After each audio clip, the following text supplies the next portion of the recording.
வணக்கம். வெல்கம்.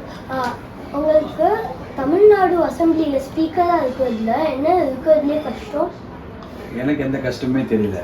ஜனங்களுக்கு நம்முடைய மாண்புமிகு சட்டமன்ற உறுப்பினர்லாம் நல்லது செய்ய விரும்புகிறாங்கன்ற செய்தி மக்களுக்கு போய் சேரணும். அதை சரியான முறையில் சட்டமன்ற விதிகளுக்கு உட்பட்டு அவங்கள பேச வச்சு அந்த செய்தி மக்களுக்கு போகணும்னு விரும்புகிறேன். அதான் என்னுடைய விருப்பம்.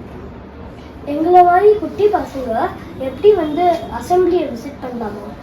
தாராளமாக விசிட் பண்ணலாம். எப்போ உங்கள் பள்ளிக்கூடத்தின் மூலமாக ஒரு கடிதம், தலைமை ஆசிரியர் மூலமாக ஒரு கடிதம் கொடுங்க.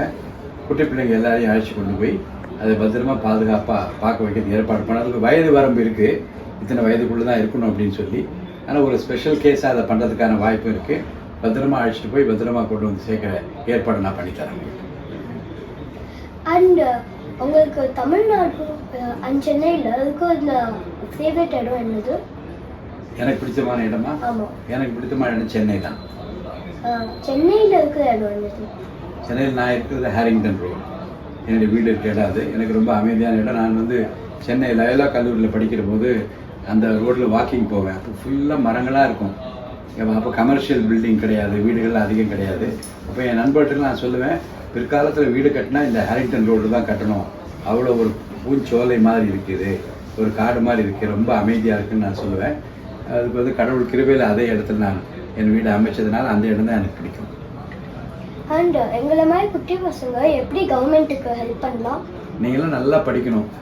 நம்முடைய முதலமைச்சர் தளபதி விஜய், உங்களுக்கெல்லாம் தெரியும் இல்லையா? விஜய் மாமான்னு சொல்லுவீங்களா? என்னன்னு கூப்பிடுவீங்க அவங்கள? விஜய் மாமா, விஜய் அண்ணா, அப்படிதான் கூப்பிடுவாங்க எல்லாரும். அவருடைய விருப்பமே நீங்களாம் நல்லா படிக்கணும், ஒரு பாதுகாப்பான சூழ்நிலை நீங்கள்லாம் இருக்கணும். எதிர்காலத்தில் நீங்களாம் பெரிய தலைவர்களாக வரணும். உங்கள் படிப்பு மட்டும்தான் உங்களுக்கு அடித்தளமாக இருக்கணும்னு அவர் ரொம்ப விரும்புகிறாரு. ஒரு நல்ல தரமான கல்வி தரணும்னு விரும்புகிறாரு. நல்ல ஒழுக்கமுள்ள பிள்ளைகளாக நீங்கள் வளரணும், உங்களுக்கு எல்லா வகையிலும் பாதுகாப்பு இருக்கணும்னு விரும்புகிறாரு. கண்டிப்பாக நம்முடைய முதலமைச்சர், உங்கள் மாமா, எங்கள் அண்ணன் தளபதி விஜய் அதை செய்து தருவார். I wish you all the பெஸ்ட்மா. தேங்க்யூ. பாய்.